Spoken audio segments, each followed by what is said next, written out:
Why do these annoying watermarks appear in DaVinci Resolve? Don't worry, here's a quick step-by-step guide to get rid of this watermark.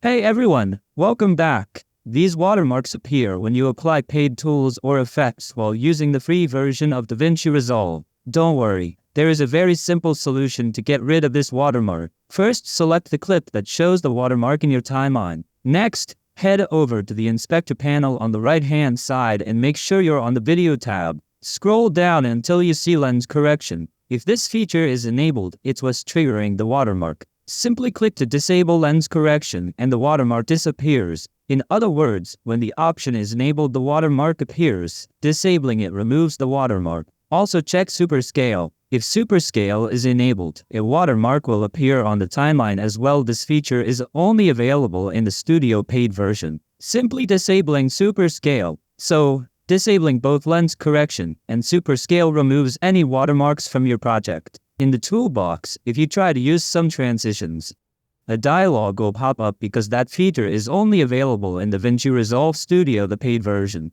The dialog shows the price for the Studio upgrade and includes a buy button if you want to unlock the full feature set. Final step, double-check any remaining effects. If a watermark is still visible after disabling lens correction and super scale, follow these steps. Select the affected clip in the timeline. Head over to the inspector panel and switch to the effects tab. Review the list of applied effects. Disable each effect one at a time until the watermark disappears. This will reveal which specific effect is causing the overlay. Once the offending effect is turned off, the watermark will be gone from your project preview. That's it, quick, easy, and you can get back to polishing your video. This shows how to remove the watermark from your project, not how to use DaVinci Resolve's premium features in the free version without a watermark. If you found these tips helpful, hit the like button, follow or subscribe for more DaVinci Resolve tips, and let me know in the comments what other DaVinci Resolve tricks you'd like to see. See you next time!